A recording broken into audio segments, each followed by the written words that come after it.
All right, and we are live. We are live, yes, indeed.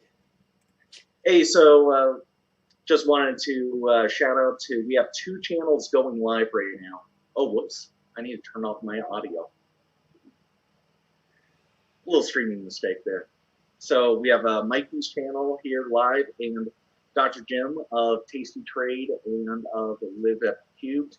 We are going to be talking about options today. First of all, Jim, I wanted to thank you because you came in on our Zoom call in November. We had a great turnout for that, so this is kind of a follow-up discussion for that. So I'd like to let you take it away.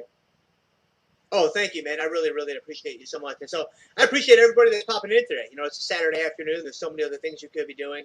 And I'm just always humbled and honored by anyone's time and attention because I know that there's so many different things you all could be doing. So, hey, thank you for hanging with us today. Hopefully, it will bring you guys some value and provide you guys some insights into, you know, your own trades, your own portfolios, and what have you. If you guys have questions, I know that we're kind of piping this out in a few different spots. You know, my YouTube channel, Mikey's YouTube channel, you know, Discord. Just drop your questions in. I am actually going to do today kind of a little bit more like a Gary Vee type thing. We'll do mostly Q&A. I've got about 15 or 20 minutes of content kind of ready to, you know, talk about. But once we get through that, I really want to spend most of our time on Q&A because I feel like that does bring, you know, the most value. Just a couple of seconds about me because I know many of you may not even know who I am. My name is Jim Schultz, and I am a finance PhD. But my career in finance didn't start that way. And I didn't even think it would end up that way. When I was just a little tyke, man, and I started college, I knew I wanted to do finance. I actually saw the movie Boiler Room, and I was like, oh yeah, that's gonna be me, like 100%. Like that's what I want to do. I want to be a stockbroker. I want to be a financial advisor. Like that's what we're gonna do. That's how we're gonna play this thing. Well, interestingly enough, that was kind of my trajectory up until the summer between my junior and my senior year. I did an internship at a financial advising firm at a brokerage house, and I had a great time. I met some wonderful people, and they offered me a job and all of that. But then I went back to school for my senior year, and the thing that really bothered me the most about that profession was I was like, man, if you really think about this, it doesn't have anything to do with finance. It has everything to do with sales. It has everything to do with relationships. It has everything to do with being a people person, which is all good stuff. Those are all really wonderful things. But it just didn't jive with me because I just loved finance so much. So, long story short, I continued on to grad school, MBA, PhD, and then started my career as a college professor. And I was a college professor for a little bit over 6 years. And then I had the unbelievable opportunity to join TastyTrade back in 2016. I never thought I would leave academia, but TastyTrade popped up at the perfect time. I got to know Tom, and the rest is history from a finance standpoint. And so I've been with TastyTrade now for a little bit over 5 years. And F-Cubed is my own personal thing. So for those of you that are watching on the YouTube channel, F-Cubed is fitness, finance, and faith. And so finance is my professional endeavor. The fitness side, I also compete as a bodybuilder. And then the faith side is just trying to share the gospel with the world around me and maybe shed a little bit of Christ light onto the world, because I think we can all agree that the world needs some kind of light. Regardless of what kind of light that might be. We do live in some very interesting times these days. And so that's a little bit about me. What I'm going to talk about here today is long premium and short premium, kind of buying options and selling options, because talking with Kevin, one thing that became clear is there's a lot of newer traders in the theta game. There's a lot of like beginner traders, novice traders in this group. And so I thought, hey, let's go back to the basics, because we're in a very interesting market right now, where, you know, it just feels like it goes up every single day. And the reason why it feels like it goes up every single day is because it does go up every single day. But this is not normal. This is very, very atypical. You know, I've been trading since I started trading in 2007, and I graduated in 2009 from grad school. And so let me tell you, new traders out there, this is very, very abnormal. This is not a normal market environment. It will go down one day. That day could be Monday. That day could be Friday. That day could be 2024. Nobody knows. I don't know. Mikey doesn't know. Nobody knows. And so we just need to be strategically ready for that outcome, because it is coming, you know, someday in the future. So I kind of wanted to talk a little bit about that, you know, buying premium, selling premium. I think it'll be an interesting discussion around that. So Kevin, Mikey, if it's cool with you guys, I'll go ahead and get rolling. But if not, just let me know. I'm all set. Go for it. Let's go. We good to go? All right, cool. So I'll probably take about 15 or 20 minutes, and I'm gonna dive into my TastyWorks platform and kind of walk through the concepts that I want to walk through, and then, like I said, we'll probably just turn it over for Q&A at that point. And so, all right, so let's hop into my. Let's see here. Oh, actually, hey Kevin, I need you to enable screen sharing so that I can fully share my screen there. Oh, my bad. Let's go advanced sharing options, all participants.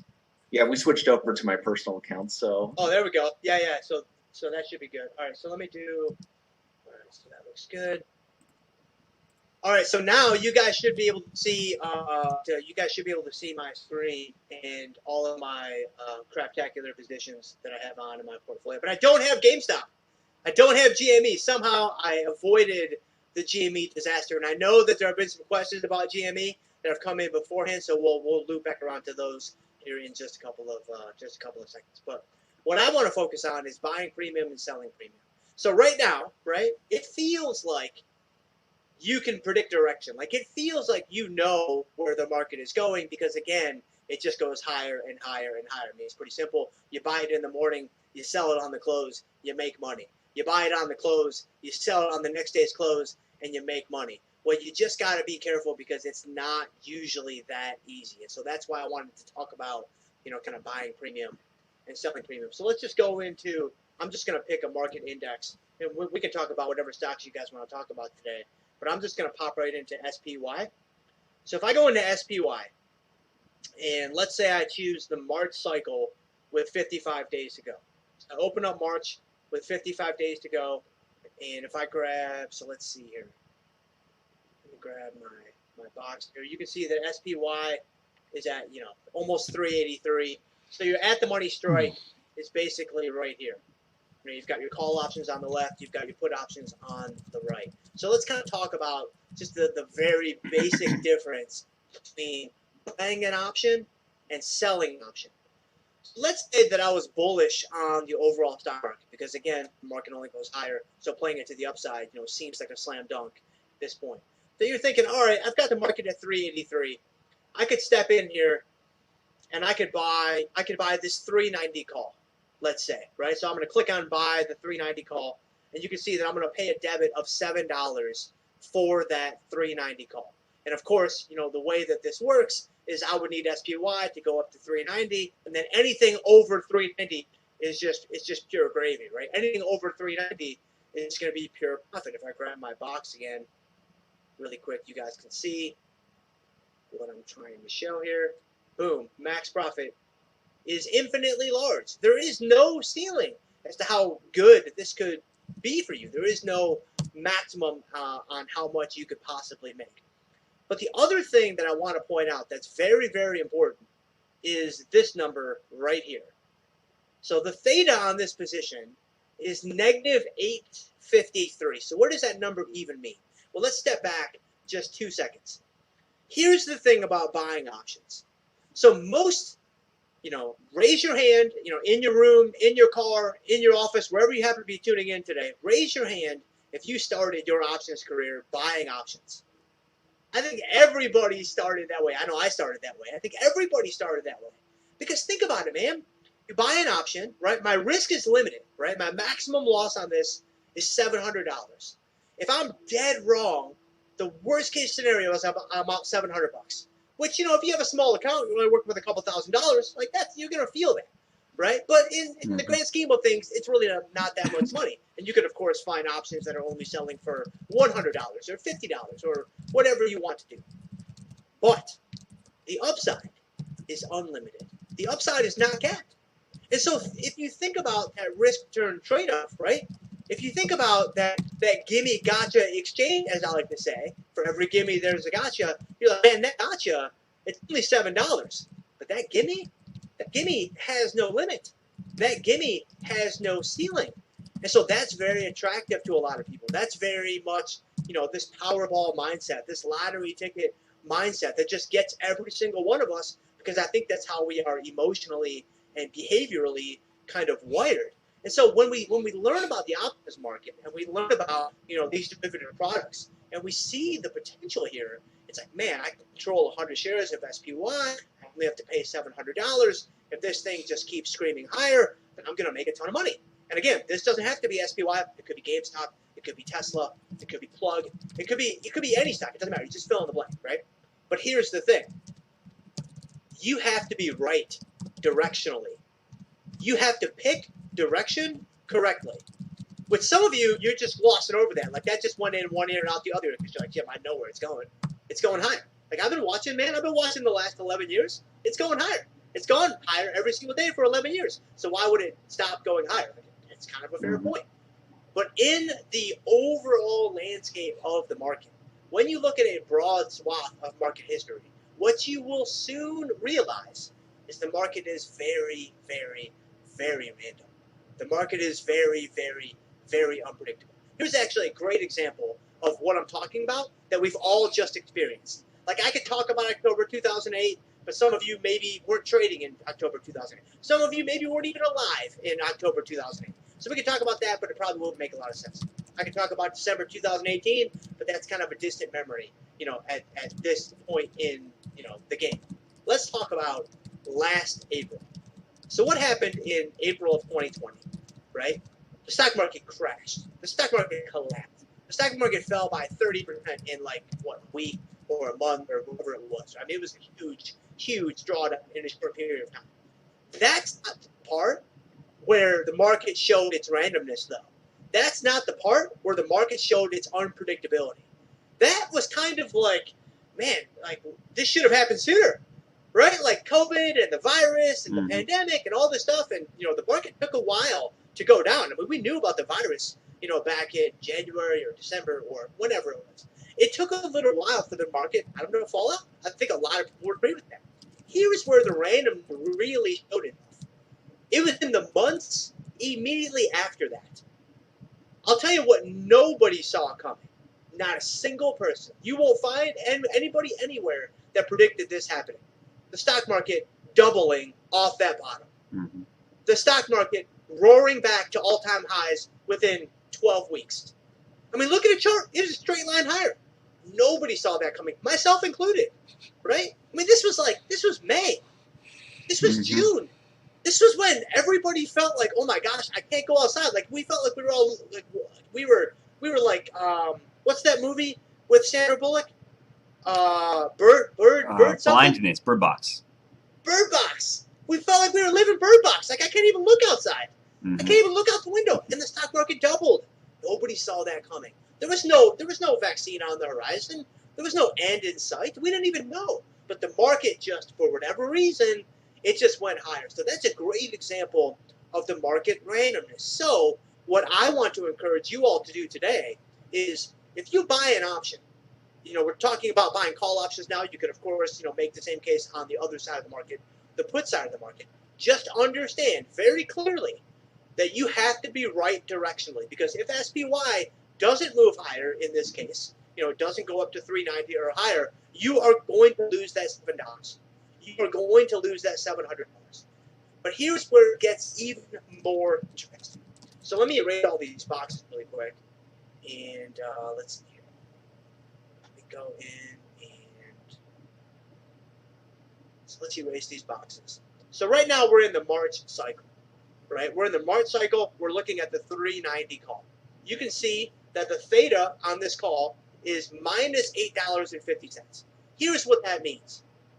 In a very simple sense, every day that passes that you are not correct directionally, the option value is going to drop by $8.50. So today, it's $700. Tomorrow, it's going to be $692. The next day, it's going to be $684. The next day, it's going to be $676, and so on and so forth. And you're buying the option, so you want the value to go higher. You don't want the value to go lower. That's working against you. But here's where the plot thickens, and it actually thickens against you. So this is in March, right? This is 55 days to go. So what I'm going to do, let me close up March. Let's just go into like a nearer term cycle. So something that only has 27 days to go. So let me clear out that option. So now let's open up February with 27 days to go. And let's say that we were going to buy the same option, the 390 call. You can see that the cost of the option is less, but that's not really what I want to focus on right now. What I want to focus on is, let me grab my box again really quick. What I want to focus on is this number. Look at what has happened to the theta number. It is higher. Higher in the sense of its magnitude. It's obviously lower in a mathematical sense because now it's about minus $10. So every day that passes now is actually costing you $10. That's because this option is closer to its expiration date. So it doesn't matter when you buy the option. You can buy March with 55 days to go. You can buy February with 27 days to go. Doesn't make a difference. As time goes by, every day that passes you buy options is costing you money, and each day that passes is costing you more money than the previous day. So what that means is this. You have to pick direction correctly, and you've got to pick it now. You've got to be correct right now. Otherwise, the hurdle that you have to jump over, it gets higher and higher and higher. Now, again, in today's market, all jokes aside, it just keeps going higher. It seems like it's going to be very, very easy. It seems like it's going to be very, very simple. But I will say this, and I've talked with, I've gotten to know hundreds, maybe thousands of traders over the years. And I can say with 100% honesty that I have not met a single one where buying options is the foundation of what they do. Not a single one. Some of them buy options. There's a time and a place to buy options. I'm not saying you should never buy an option. I'm not saying that a long option can't be part of your overall portfolio. What I am saying is if it is the foundation, if you're being able to correctly pick direction is what you're hinging on, there's a very high likelihood that your portfolio is going to zero. There's a very high likelihood that you are going to continually lose money over and over and over again. So now naturally you might be thinking, well, all right, Jim, then what's the solution? Like what's the option? Pun intended. Well, don't forget, with an option contract, there's two sides. You don't have to buy it. You can be on the other side of it. You can actually sell options. So sticking with the same example here. So if we stick with SPY, let me close out this box really quick. With SPY, you've got SPY at 383. Let's say that I'm bullish on SPY. I still think SPY is going to go higher. Instead of buying this 390 call, what I could do instead is I could sell. I'm just picking a strike at random. I haven't done any analysis, or I'm not saying this is a good trade necessarily or anything like that. But I could sell this 372 put. So buying a call is a bullish strategy. Selling a put is also a bullish strategy. Now, if your head's kind of spinning because of that, then, that's because, buying options and selling options, if you're not used to selling them, it can really kind of turn the tables on you mentally. It can be quite a mind bender to work around. And we can do that on a future, webinar or training or whatever. But you guys can always reach out to me personally too. I'm always more than happy to help if we a little bit further beyond where you might be on an experience level. But from a bullish standpoint, you don't have to buy a call. You can also sell a put. Now, here's how this will kind of shake out. Just kind of some of the highlights. First one is this. When you go to sell this, grab my box here. When you go to sell this option, the first thing is you are not paying a debit. You are collecting a credit. So you're picking up $4.14. Your theta on this position is a positive number. Now, in this case, it's $12. The actual number itself doesn't matter. The simple fact that it's positive is what I want to focus on. Because this number is positive, here's what it means. Remember when we bought that call? Every day works against us. And every additional day works harder against us than the previous day. Well, guess what? If you sell options, and this would also be the case if you were selling a call, but that would be a bearish position, so to kind of stay consistent with our bullish bias. If I sell this put, my theta on this position is positive. So what that means is every day that passes, I don't have to be correct directionally, and the option value still goes down, but this time it benefits me. This time it works in my favor. And the reason why it works in my favor is because I'm selling the option for some number up here. I want the option value to go down. I want the option value to decrease. And so when time passes and the theta chips away at the extrinsic value in the option, that is a beneficial thing for me. That is going to help me. That is going to move me closer to making a profit on this position. As long as SPY stays above 372, I'm going to make money on this position. And I'm going to make money on this position because of the passage of time. Now, there's other ways that you can make money on the position. Like if it goes higher, you'll make money more quickly. There's also a volatility component. But I wanted to keep this, somewhat focused and somewhat narrowed down, because those people who have been trading for a little bit know this stuff can get really, really complicated really, really quickly. So give me like 2 more minutes to wrap up my thoughts, and then I'll answer questions for at least the next hour or so, or until we run out of questions. If you sell an out-of-the-money put, which is what we've done here, here's the most important thing that I want you guys to walk away with from this little discussion. When you buy an option, you have to be right directionally. There's just no way around it. If you're not right directionally, then you are going to find it very, very difficult to make money, if not impossible to make money. But when you sell options, and you sell out of the money options, which is what we've done here, we've chosen a put strike that is below the current stock price. You don't have to be right directionally to make money. Because if SPY goes higher, if SPY rallies from 383, then you're going to make money. You're going to make money pretty quickly. You're going to see the cost of this option go down very quickly. So, you sold it for $4, you're going to be able to buy it back for $2 or $1, or hold it to expiration when it's not worth anything, and then you make the whole $4, right? There's strategies and there's maneuvers when it comes to that specifically, but we'll get into that at a later time. But the most important thing is this: SPY can go higher, you'll make money.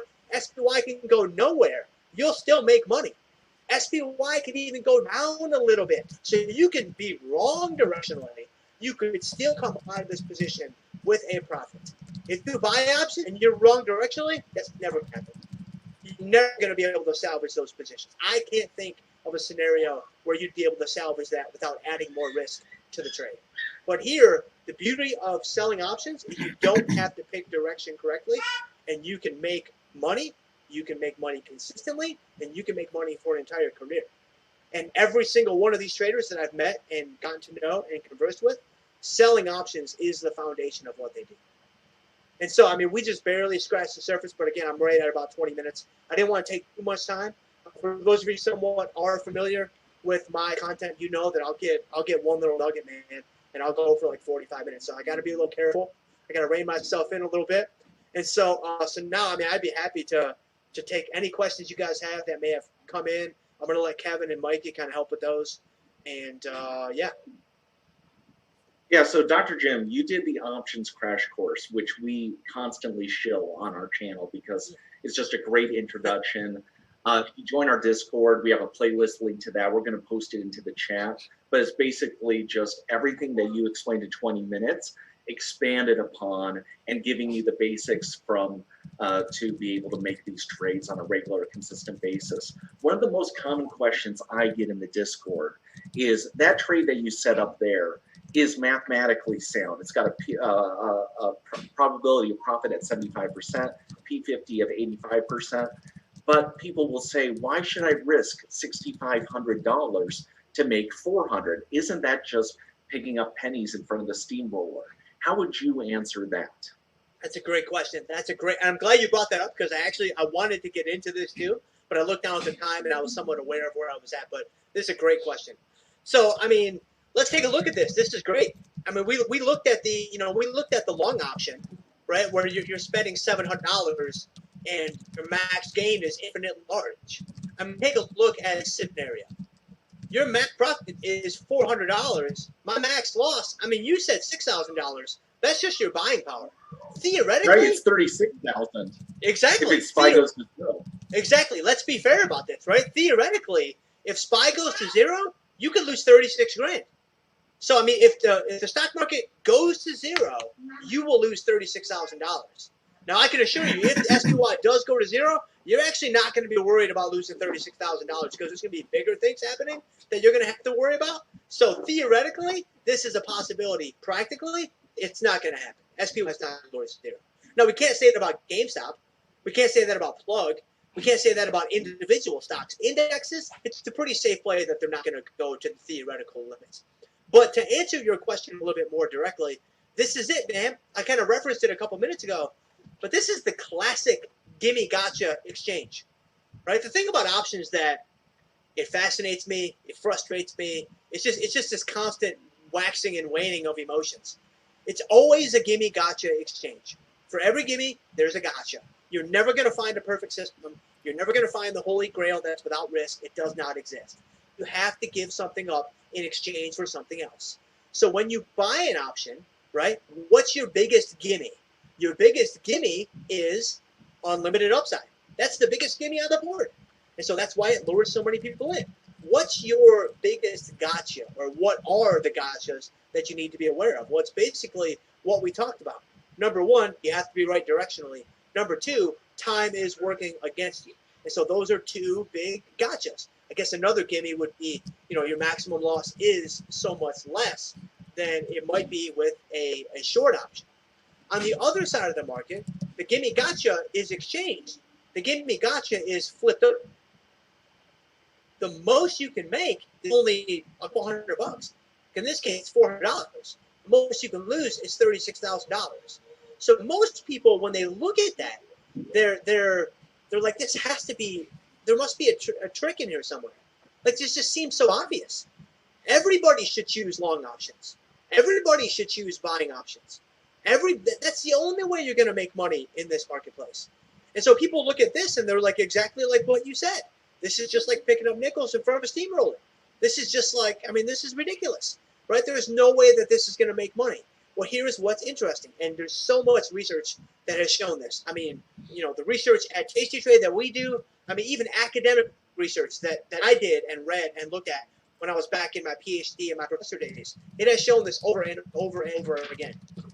80% or somewhere thereabouts of options expire worthless. 80%, 8 out of 10 options expire worthless. So what does that mean? That means that if you're buying options, the stats are stacked heavily against you. So the way I'm looking at this situation is I'm like, okay, it almost feels like on the outset, I don't have a good option either way. I don't have a great, I don't have a great option. Oh, there we go. Okay. I don't have a great option. I just saw your unlimited minutes, Kevin. Nice job. I don't have an option either way that looks super appealing. Because either A, I have time working against me on the long side, or B, I'm up against some really big losers on the downside, right? Like, which option should I choose? Well, when I look at those stats, that 80%, with the deck stacked against me, I'm like, all right, that can't be an option for me. That can't be my core foundational strategy of buying options. And so let's try to make the other side work. And again, we just scratched the surface today, right? And we have so much more content over at TastyTrade and with the show theory to practice and the options crash course. I get into this in so much more detail when it comes to selling options. But some core strategy around selling options to help them mitigate those losers, to help them manage those trades that work against you. The Gamestops, the plugs, the whatevers. I'm not going to lie to you guys, man. I'm not going to say it's never going to happen. But I'm not going to be disingenuous with y'all and say that you're never going to have big losers. You are. That's the gimme gotcha that you've signed up for. That's the exchange that you've absorbed. But I will also tell you this. If you really want to be consistently successful in this world, I'm not talking about buying a call and getting lucky and getting on Insta and telling everybody about it. That's not what I'm talking about. I'm talking about having this conversation 7 years from now and you saying, yeah, I've been able to carve out a soul patch for myself in this marketplace, making 8% a year, 12% a year, 14% a year. Whatever it is, right? But numbers that are grounded in reality, not 75% a year or 100% a quarter. Like, that's not sustainable. It's not going to last.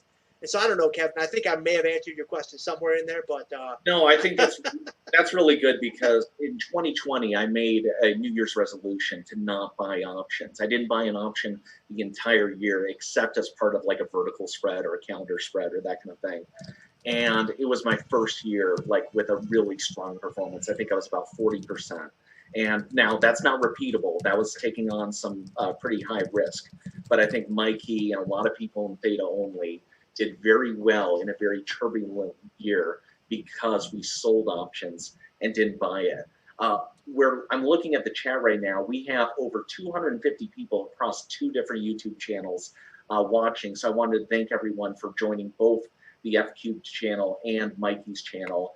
And they are wanting some more advanced questions, so I wanted to go to 2 of them. Let's do it, man. Yeah.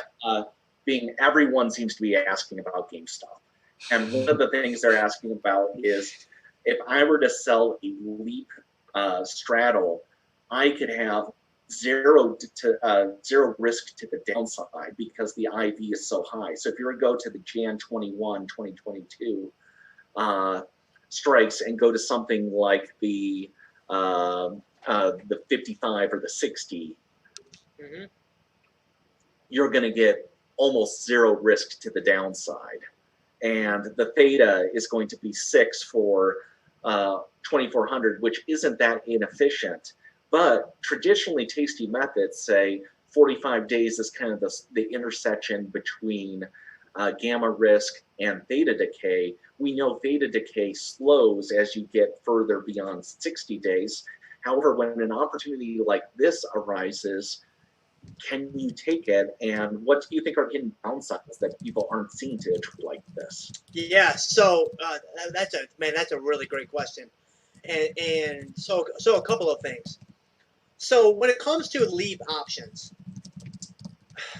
you got to be careful with Leap options. I'll just give a general kind of view and general comment, and then we'll dig into some specifics here with GameStop. You got to be careful with Leap options because they look really good on paper.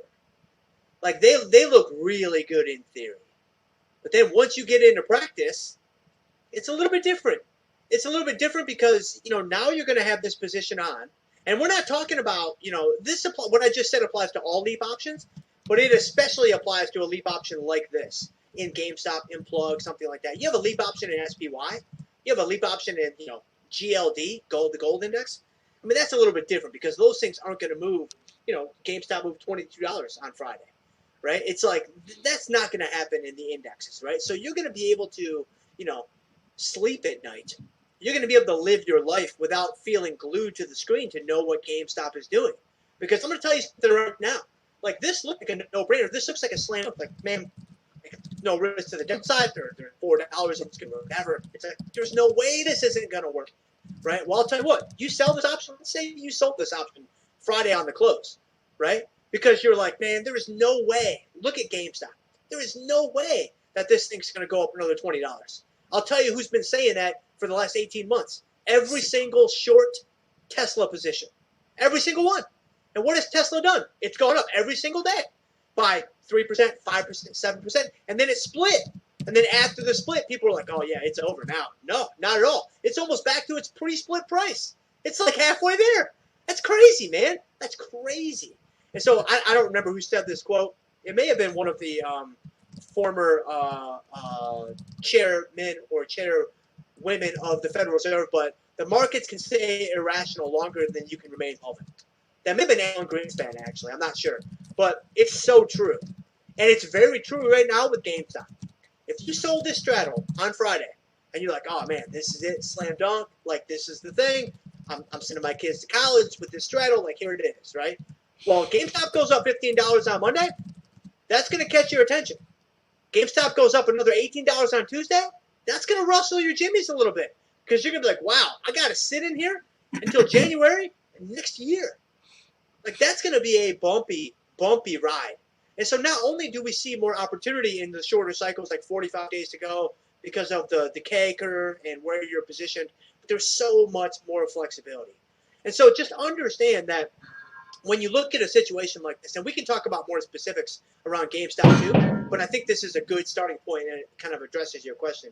When you look at a situation like this, I mean, I look at a situation like this, and my knee-jerk reaction is like, wait a minute, did the market misprice this? Like, did I find something that no one else, has found? It's obviously ridiculous to think right now because everybody's looking at GameStop. But you look at this and you're like, something's not right about this because there's basically no risk to the downside. I'll tell you what the market is effectively pricing in. The market is pricing in a very real possibility that GameStop is 200, in 3 or 6 months.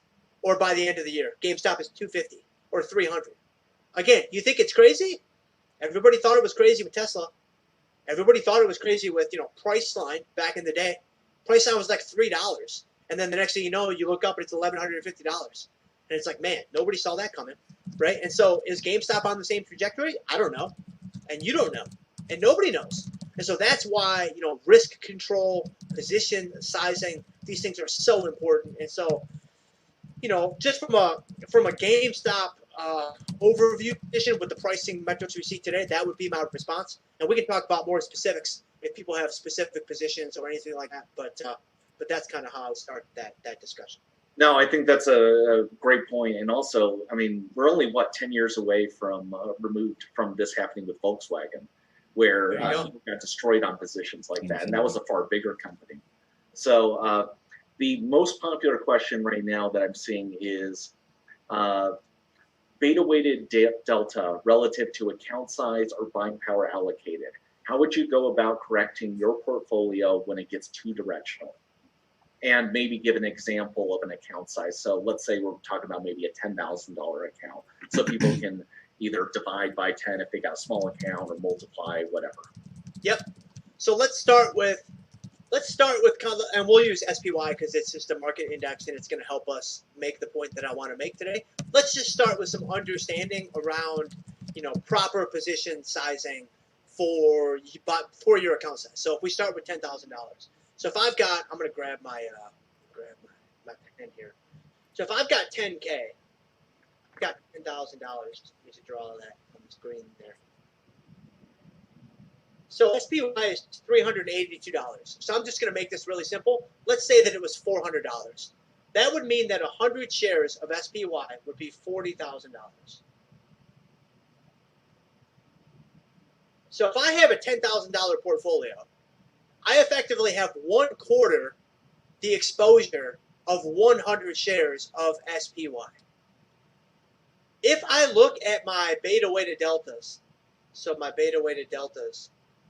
and let's say that, so 100 shares, let's actually back up in a second here. So 100 shares of SPY is 100 deltas, 100 beta-weighted deltas, if you beta-weight to the SPY. Beta weight. So 100 shares is 100 beta deltas. So I have 1/4 the exposure of the overall market in terms of my account size. If I want to have effectively the same leverage as the whole market, like in other words, if I want my portfolio to move basically in line with the overall market, whether it be to the upside or the downside, market goes up by 1%, I would like my portfolio to roughly go up by 1%. Obviously, it's never that clean. It's never that simple because you have a lot of moving parts. But this is just a kind of a reference point. If I have 1/4 the exposure of SPY, then I would want to have 1/4 the exposure in my beta-weighted deltas. So if I have $10,000 and 100 shares of SPY is $40,000, then 100 beta-weighted deltas would be 4 times the exposure that I would want in my portfolio. I would want about 25 beta-weighted deltas in my portfolio because 25 beta-weighted deltas in my portfolio is 1/4 the exposure of 100 beta-weighted deltas from 100 shares of SPY. I have 1/4 the account size of 100 shares of SPY. So this makes sense from a leverage and exposure standpoint. Now, if you want more exposure than that, if you would like to have 2x the exposure or 3x the exposure, then you can have 50 beta-weighted deltas or 75 beta-weighted deltas, or you can kind of work it out from here. My personal opinion, I don't think too many people should be more than 2x. That's just my personal opinion. If you talk to other traders, especially at TastyTrade, some of them like to be up to 3x, 4x, 5x.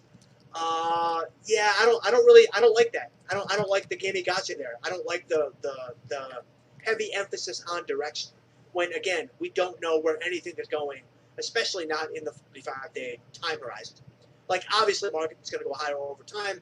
If the last 200 years is any indication, then it should go higher over time. Like I think we can all agree on that. But what is it going to do?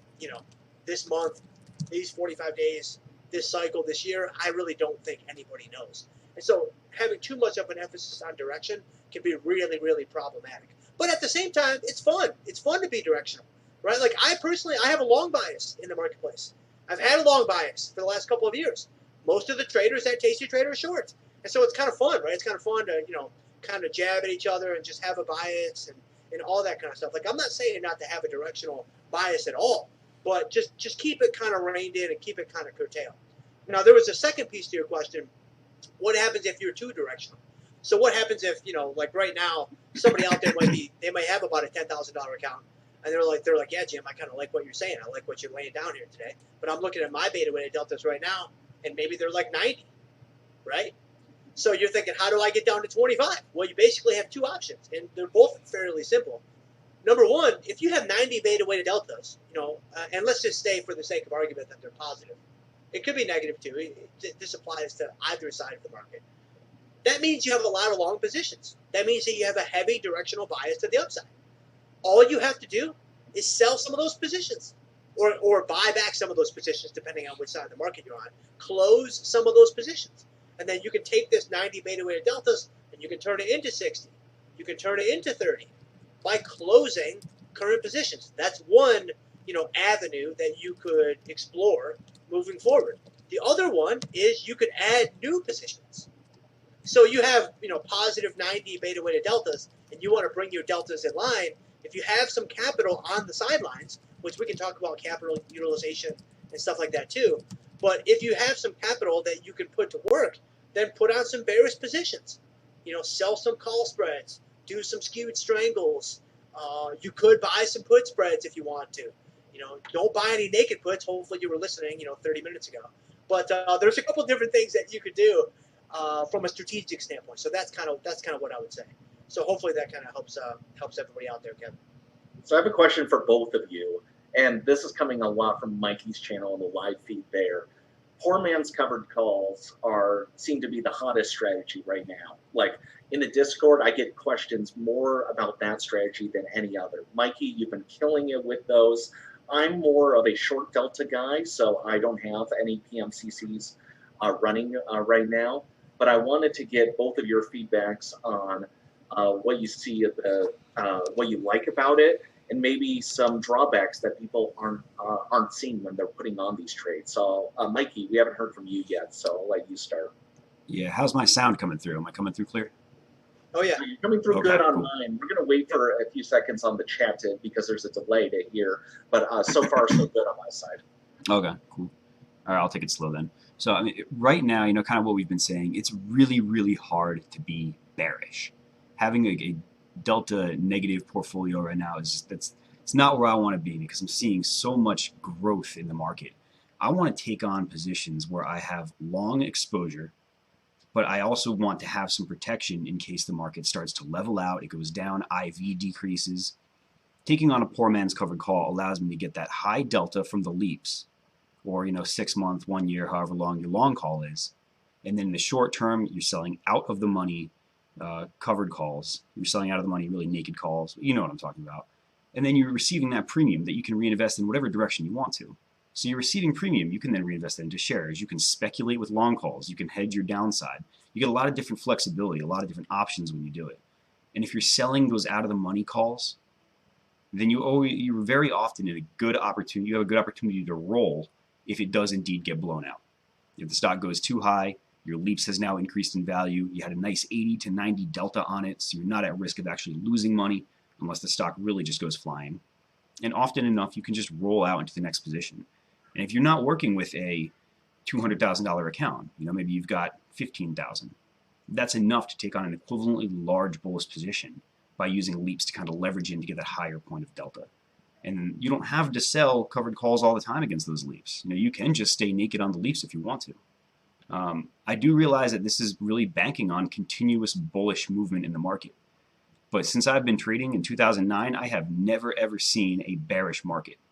So I know I am possibly falling into the trap that everybody else my age is falling into, where we just don't see long periods of declines.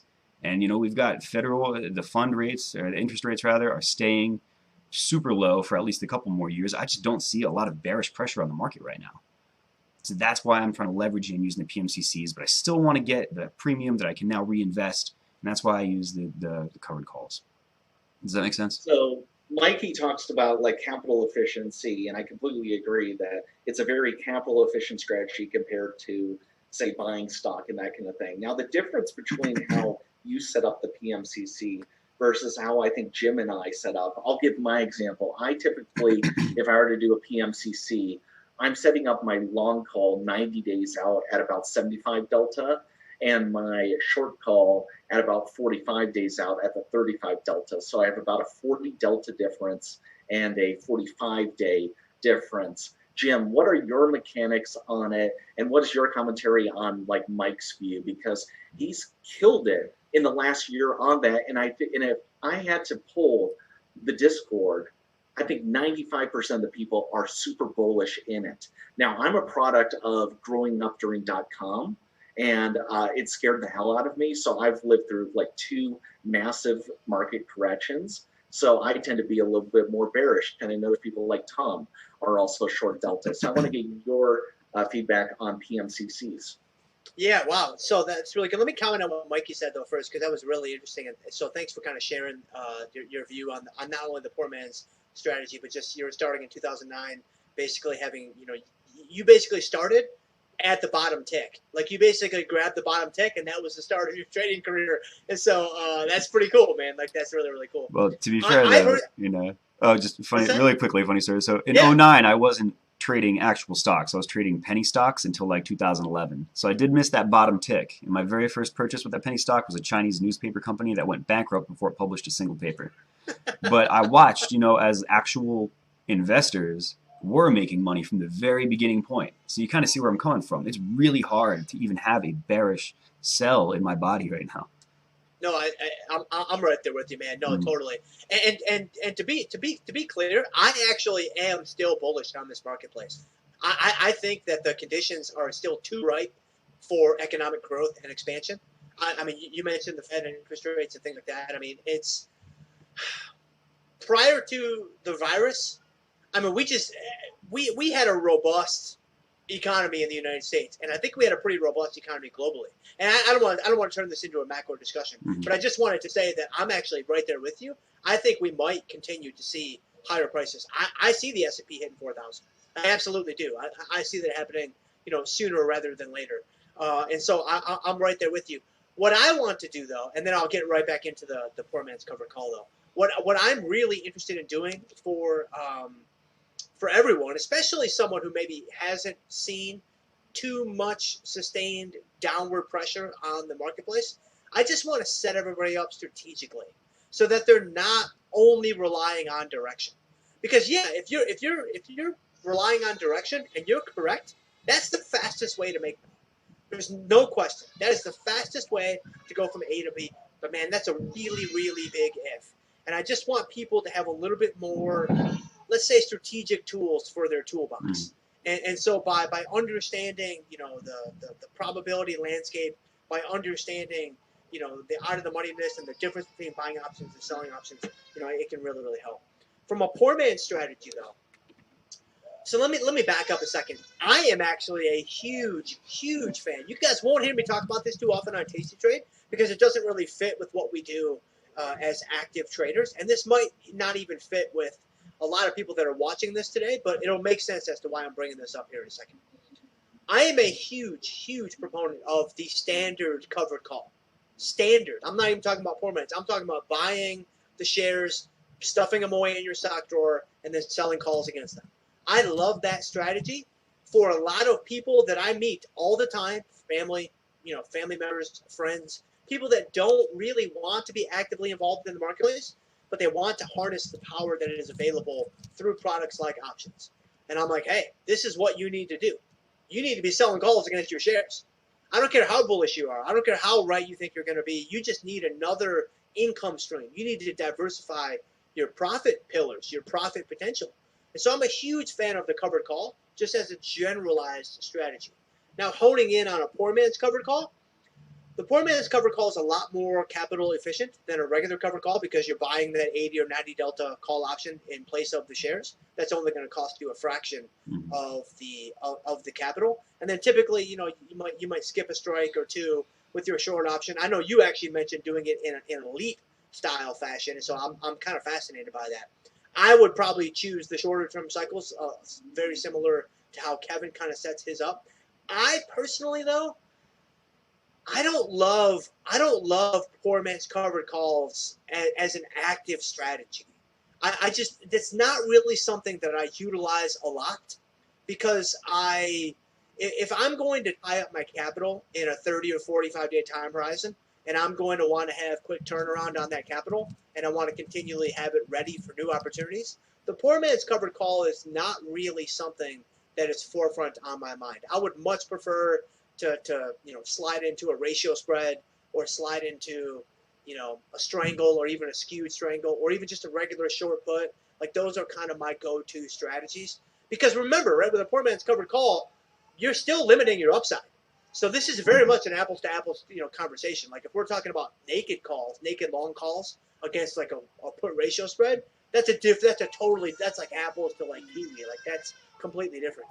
But poor man's covered call, you are absolutely, you know, limiting your upside there. And so I prefer to usually use other things like a ratio spread or like something like that. But I would probably set if I was going to do a poor man's covered call, I would set it up very similarly to how Kevin did. You know, probably go, I can't remember exactly what you said there, Kevin, but probably go, I mean, about an 80 delta on the long call, maybe skip a month, give yourself a couple of months between the long and the short. And I think maybe you said you go a little bit earlier in time, maybe around 45 days. But I would set it up in a really standard approach. You know, buy the 80 delta call, you know, probably sell, you know, maybe a 30 delta call, you know, 1 or 2 months into the future, and then just play the upside that way. So that's probably how I would do it. So the vast majority of our traders trade spreads. They do not trade naked. They say, I can't handle the risk, or I'm not sure if I'm ready for that. What do you think how do you get ready for that? How do you get your foot wet? What are the requirements? What are the capital requirements? Maybe what are the experience requirements? Because I've been trying to get more people out of our frat houses, which are channels for unmoderated, into the theta only channel where we kind of push trading naked, trading strangles, because that's how I got to my 40% last year, were strangles and naked positions. I could not do that with spreads without taking usurious risk of putting up my whole portfolio. What are your thoughts on it? And maybe Mikey, can you talk about, like, because you've only started doing naked positions recently, so maybe how you feel about it, because you're an experienced trader and you didn't start with that. Yeah, I'm, you know, like Kevin said, I'm just getting started with using naked strangles, which have always kind of been scary to me because I've got that strong bullish bias all the time. And your risk to the upside, you know, you don't really have a lot of options in that case. You either got to roll, you can kind of re-bracket, but by and large, you start seeing a nasty 20% day, that's going to blow out your strangle, and then you're kind of in a tough spot. What I do love about it is that you don't have to have you can use your margin allowance without actually having to put any cash on the table to enter, because you're selling on both sides. So right up front, you're receiving a premium, and you don't actually have to really dig into your buying power nearly as much as if you were either buying long positions or you were shorting. You kind of get the best of both worlds on that. But I'm just getting started with it, and I think the scariest part for me is still the idea of having unlimited risk to the upside, and I'm looking at the market continuously moving in one direction. So it always feels like I should be taking that directional bet rather than selling into strength. Do you know what I mean? Mm-hmm. So I mean, I have a quick follow-up question. Yeah. I mean, what about just straight up short puts? Oh, I do that all the time. All the time. Yeah. I'm all about short puts. Oh, but I thought that was the end of your question. What were you? Sorry. No, I mean that was basically it. I mean, I typically find more things to say, but that was pretty much it. I mean, so that's something I do all the time now. Like, I've only recently started actually using my margin allowance. You know, I've been all cash all the time. You know, it's time to start using some of that leveraged buying power. So I will sell frequently, sell some short puts, you know, slightly out of the money, give myself a nice little buffer, and then use that, you know, not planning on getting signed, but if I were, looking, I was about to get assigned, I would either have it covered by margin allowance or probably going to be in a good position to roll. And it's always important that you're not just looking at it, trying to get yield from it. You're not just trying to sell to collect high premium. You're actually okay taking on a bullish position in the stock that you're using that on. But I do that all the time. It's not the put side that scares me. It's that calls side. And half the time I'm looking at, I set up a strangle on Microsoft. It worked out great. That was one of my first ones. But if I had just taken some leaps on it, the thing would have been, double as much money as I actually ended up walking away with. That's why I keep getting pulled into that long directional positions. I'm seeing so much more out of it. Eventually, this market is not going to keep flying. It's eventually going to have to stop. When that day comes, I want to make sure that I'm ready to kind of reposture my footing. Right now, it's tough to do that. Yeah, no, I totally hear you, man. No, I totally hear you. I mean, it's funny though, listening to you, Mikey, because I share a lot of the same sentiment as you. I actually. So, like, when it comes to undefined risk strategies, and I'll get to your question here too, Kevin, in a second, but when it gets to undefined risk strategies, ratio spreads, usually put ratio spreads, short strangles, and short puts are my top three. And if I had to put them in order, it would be put ratio spreads, short puts, as like a 1A, 1B, and the short strangles is a very distant number 2. That's just my own personal feeling. Like, I understand that it's more strategic to sell the other side. I got all that. I understand the premium coming in for both sides, but I'm kind of with you. Because I have a long bias in the marketplace, and I started trading a little earlier than you, not much, only a couple years. I started in 2007, so I did go through October 2008. So I saw a little bit of a hiccup, or maybe a full vomit, however you want to classify that. I was there. I saw it, but I still kind of have a long bias. But man, I would encourage you. You're obviously experienced, but still, we all need a little pick me up. I would encourage you. I would encourage everybody else that's listening. If you have a bullish bias, just start selling some puts, man. Or maybe you just continue to sell puts. I wouldn't necessarily feel a ton of pressure to sell the call side if it doesn't jive with your view of the marketplace. Especially if, and you kind of hinted at this, but I want to kind of elaborate on this. Especially if you are ready to take the shares. You are ready to assume the bullish position. You are ready to roll and maneuver or whatever it is you need to do, right? If you're maxed out on the leverage and you're sweating it out because the put went in the money, like, that's a different story. But even if you're using a little bit of leverage, if you're prepared to take the shares and potentially have that position for a while, something that you're going to have to nurse and kind of care for, from an upside bias perspective, I say keep running the short puts, man, and maybe sell some dinky calls to bring in a little premium against it, but don't feel the need to be delta neutral necessarily. That would just be my encouragement. Now, next week the bottom's going to fall out, and we're all going to wish we sold the other side as a delta neutral. But that's kind of my view. But as far as Kevin's question, for people that might be out there that are like, man, I've never done undefined risk, I don't know where to start, I'm kind of scared, all that kind of stuff. We've all felt that way, all of us. Mikey even just kind of alluded to it just a second ago. I felt the exact same way back when I started out. I wish I would have known what I'm going to say next back then, because I think it would have made things a lot easier. My number one piece of advice for people that are starting out with undefined risk, I wouldn't worry so much about your account size, believe it or not, and I'll talk about that here in a second. I wouldn't worry so much about your account size. I probably wouldn't do it if I was just starting out with options. Like, if you're brand new and you're just learning their terminology, like you're like taking notes on like what calls are and what puts are and whatnot, you've got a little ways to go. I think I would probably build up a little bit more experience. Buy some spreads, buy some calls, buy some puts, and just get your feet wet with the market mechanics. If you're beyond that point and you have a little bit of experience, the number one thing that you should do is just focus on low price stocks. That's all you got to do. That obviously are not named GameStop. So if you're focused on like SLV, like low priced indexes would be the best option for you. So then you can eliminate the GameStop, outlier that could potentially hit you. It's not going to happen. If you're focusing on SLV, that's a silver index. That's a $25 stock. If you're focused on XOP, that's one of the S&P sector indexes. That's a $40 stock or $50 stock. If you're focused on XLE, that's another S&P sector index. That's a $40 stock, right? All the X indexes like XOP, XLE, XLU, XLF, there's a lot of them. They're usually between like 30 and like $60, right? I would stay in like the $20, $30, $40 range Because here's what that's going to do for you. You can sell a put. You can sell a strangle. You can do a put ratio spread. You can do whatever you want to do. If you're just starting out with undefined risk, I would probably start with something very simple, like a short put. I wouldn't do a ratio spread, and I wouldn't do a strangle, because I think it's going to be a little bit too difficult for you to follow what's happening to the position. But with a short put, it's only one thing. It's only one leg, so hopefully you can more clearly identify, what goes right, what goes wrong, and kind of everything in between. If you focus on a low-priced instrument, though, the benefit is no matter what happens, if that thing just goes ballistic on a $20, like SLV is a great example. Silver, $25 stock. If silver jumps by $5, that's a 20% move in silver. That's almost never going to happen. I'm sure it's happened once or twice in the history of whatever, for however many years or decades it's been. But it's a very unlikely occurrence. What's going to happen to your portfolio? You're going to be down like $400. And that's like the blackest of all black swans. Everything else is going to be somewhere in between. So you're going to get some experience, and you're going to be able to better appreciate how the different Greeks move, the delta, the theta, the vega, all these things, how they move in an unfiltered way when there is no long option, because it changes the game completely.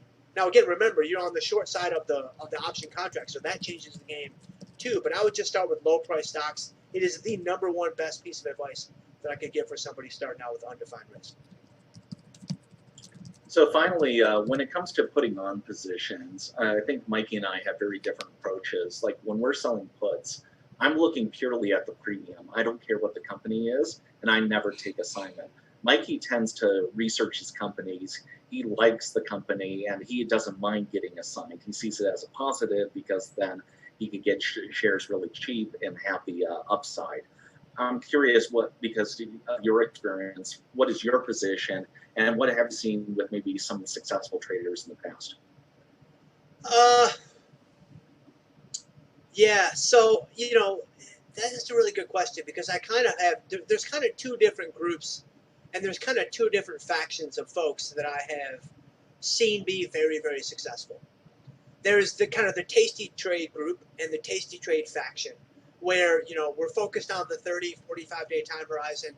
We like the activity in the shorter term cycles. We kind of do exactly what you said there, Kevin. We don't look at the fundamentals. We don't look at the technicals. We don't look at any of those things. We're really just focused on the premium. We're focused on the liquidity. We're focusing on the strategic aspect of how a given position might fit in our portfolio. And what the company sells or does, or the service it provides, really doesn't factor in at all.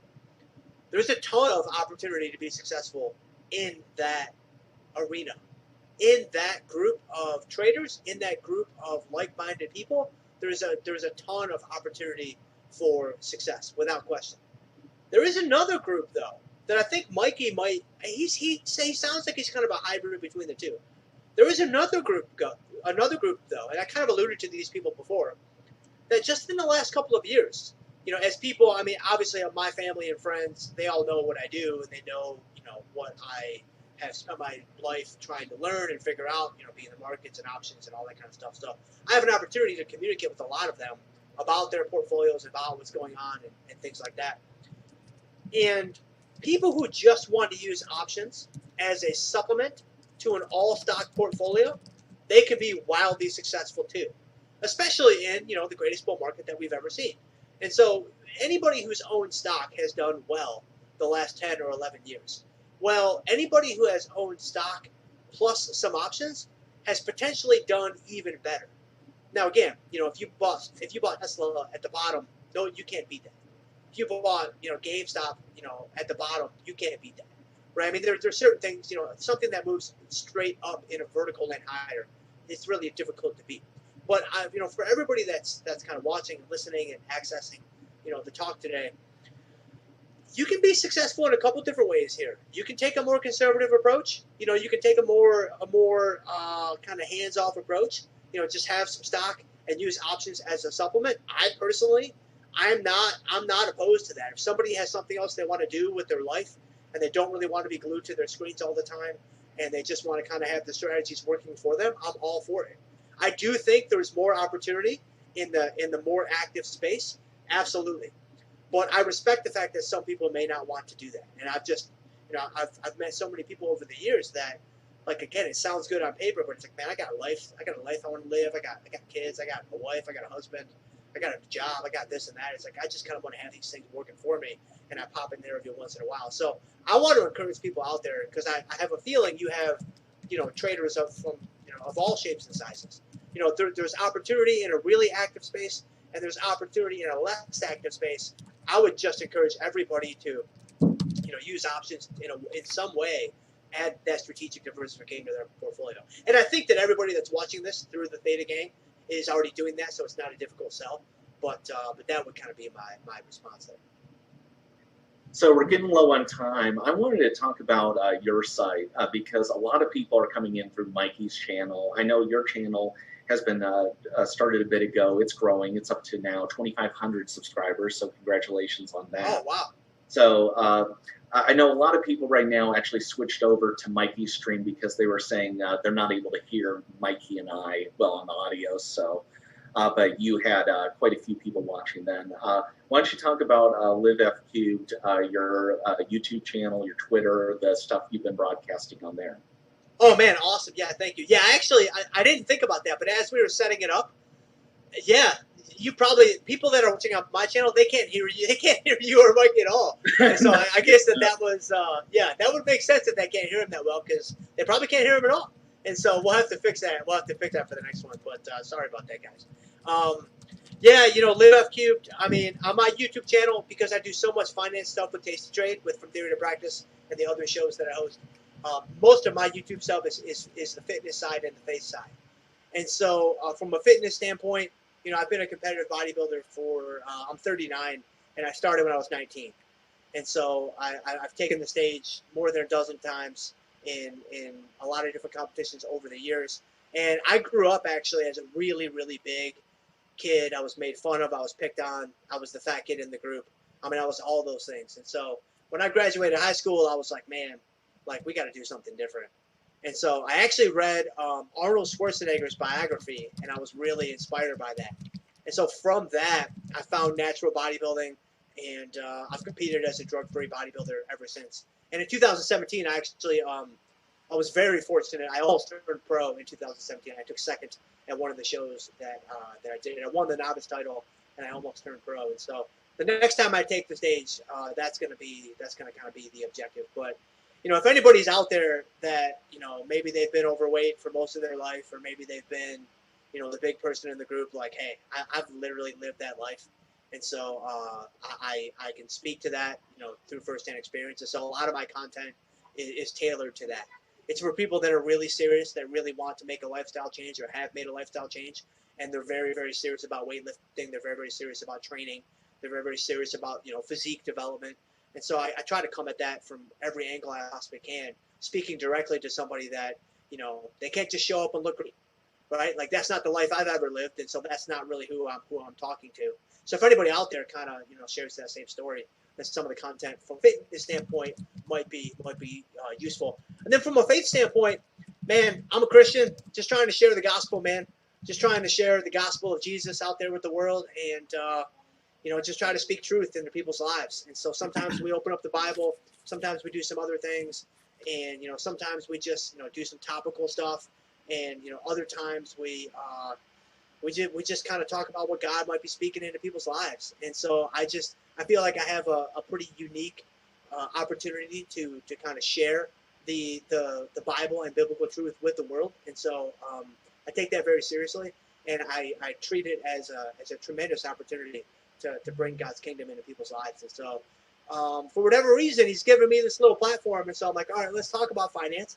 Let me show you how to sell a put, right? And then let's talk about, back squats. Let me show you how to get the bar positioned, right below your traps, right above your rear delt. Like, let's do that. And then, hey, let's open up scripture, man, and let's actually read the real truth. And so we kind of mix it up a little bit. And like I said, from the YouTube side, it's mostly fitness and faith. I do some finance things every once in a while, like this, and maybe we'll do this again, in the future. This was a lot of fun for me, actually. And we do a lot of finance stuff with TastyTrade and From Theory to Practice. So that's kind of the spiel. Yeah, sometimes when I talk to fellow Christians about options, they might feel that it's like a gambling aspect. And when we talk about how this is really mechanical and that we're selling both greed and fear and how we invest in it, I think it rings true to them. So whether you're religious or not, I think more money and success with it makes you more of who you are. So if you could get away from gambling and treat this as the mathematical exercise that it is, I think you'll a lot of people here will start seeing a lot of prosperity. Yeah, I agree. Yeah. Mikey, any final words you want to say? Let me unmute here. Hey, this has been pretty awesome. Sounds like we're wrapping up here, but this is like this is the type of stuff I crave. You know, it's very rare in my life that I actually get to just nerd out with somebody for a little while and just talk about options. You know, everybody either in my personal life considers it gambling or they're just getting started with investing and buying shares. But this is great stuff. You know, there's so many more things that I would love to talk about. I know that there's some people in the live chat right now that are also trying. They want to ask some more questions. Is there like an email we can reach you at, or can we get some other way to go on your channel and I don't know, figure something out? Well, first of all, I mean, Mikey, dude, like I'm really fascinated by your strategy and your approach. Dude, we should do this again, man. Yeah, like let's have an interview. We can do it on your channel. We can do it on my channel. Whatever. We'll figure it out. Like, let's do it again. We can do it again soon. Yeah. You know, I think I heard a baby crying in the background. Is that right? It's baby Becky. Here, baby Becky. So is that number one for you? Yeah, this is number one. She's almost 14 months old. She's our she's my favorite brat. But she's look at her. This poor little kid is gonna have a stock portfolio in front of her by the time she's like 2. We got her this. Can you? You can't see it because I got my green screen thing going on. I want to show you. It's messed up. Anyway, it's this this canvas that says Becky always beats the market, and it's got all the Becky stocks on it versus the S&P. Oh, that's awesome. Yeah, it's fun. Does she have GameStop on there? I wish. Jeez. I had $3 calls and I sold them all when the stock was like $8. Still kicking myself. Dude, that's so funny. That'd be like a $13,000 position right now. Oh my gosh, that's so funny. Yeah. So she's our little brat, and yeah, like you were saying, hey, count me in for another one of these. This is real cool, and I know that people in the chat are loving it too.